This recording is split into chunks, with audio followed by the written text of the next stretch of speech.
Gundam.tk presents Wing Gundam.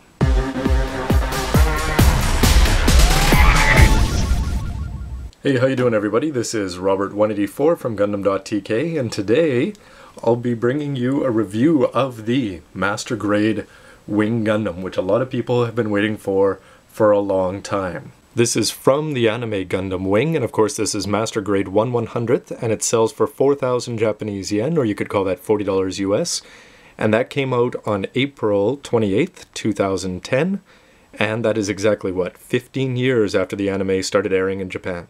Western fans who probably got into Gundam thanks to Gundam Wing airing in the 1990s are probably more familiar with the high-grade 1/100th kit, and this came out in 1995, and at the time this was the best line Bandai had, the high-grade 1/100ths.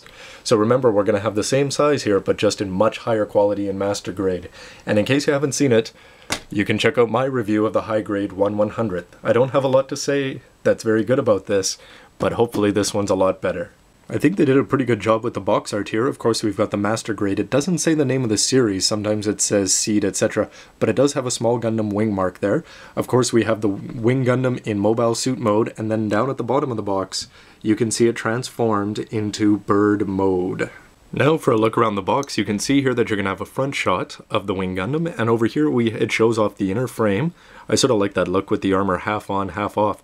The neck mechanism looks quite good. It looks like it's got a separate piece, so it should have two pivot points there. The cockpit hatch will open up, and inside you'll be able to have a very small 1/100th scale figure of Hiro Yui.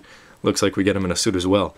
Something that I'm impressed with here is that the claws, which are used sort of as talons or landing gear when it's in bird mode, they actually lock down and clamp around the Buster Rifle, which is pretty good, and yeah, it comes with a head. Here's some information about the anime and the series itself, talking here about how it's Hiro Yui's Shuyaku-ki, or the main lead Gundam, we can say. Anyway, down there it also shows that the shield is going to open up and it's going to reveal the beam saber inside, although that's gray and not white, so something you might want to think about painting. I don't quite remember what color it was in the anime. Here's a back shot showing off a really colorful set of wings. The shield has white around it, which is a big improvement over the high-grade 100th, and the wings themselves have a huge amount of mobility, including a small white piece over the red here, but you're able to split up these two white parts. So just from seeing this list of features so far, there's no way that this is not going to be much better than the high-grade 1/100th. Here it talks about the sequence for transforming it into bird mode, and here is a shot of it. It's showing off, I was always dumb and sort of thought that was a cockpit on the front, but it looks like we've got a clear part there for what they're calling the sensors. This is really cool. When you transform it into bird mode here, you'll notice that the side armor is going to flip all the way up, which should cover up sort of the Gundam effect that you're going to see. You won't see as much Gundam there. And here is the forearm transforming into the claw. It also shows that with the Buster Rifle that you can take the cartridges in and out, which looks pretty good. The Buster Rifle looks ridiculously oversized in a good way, and this is going to sit very nicely on a 1/100th action base. It also shows off the legs and how they're going to transform. It looks like you basically just pull the lower leg up over the knee, bend it back, but it looks like you can extend the knee part down and pull out the thrusters, so that looks pretty good.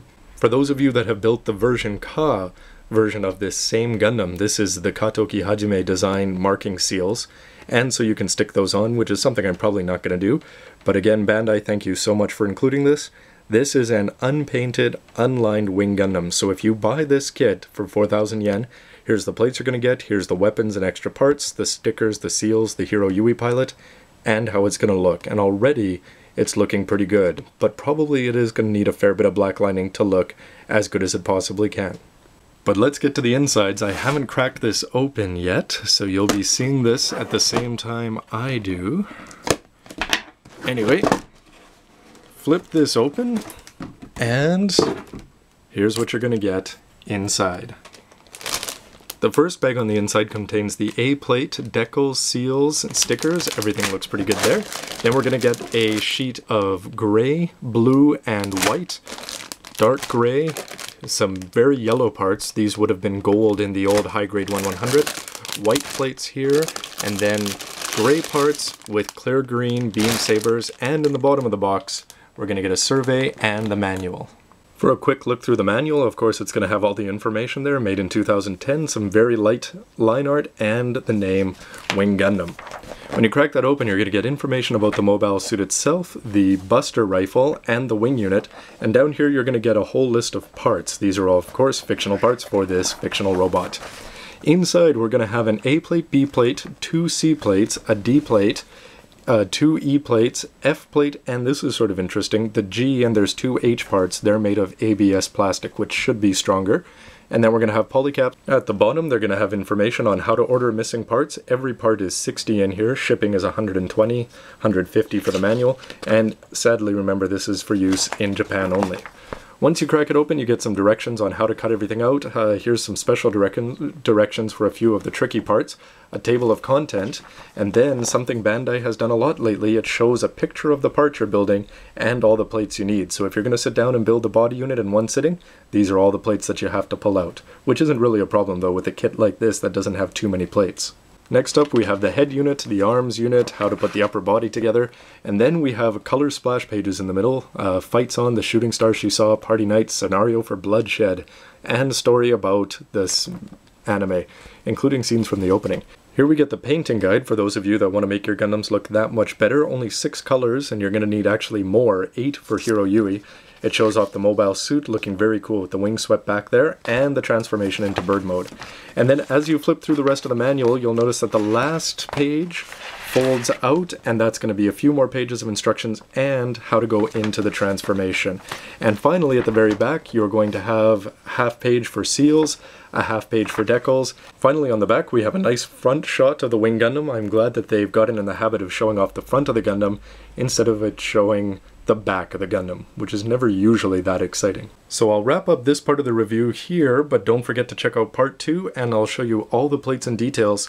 There's actually some pretty cool parts on there. Anyway, thanks for watching everybody. Rate, comment, subscribe. See you soon.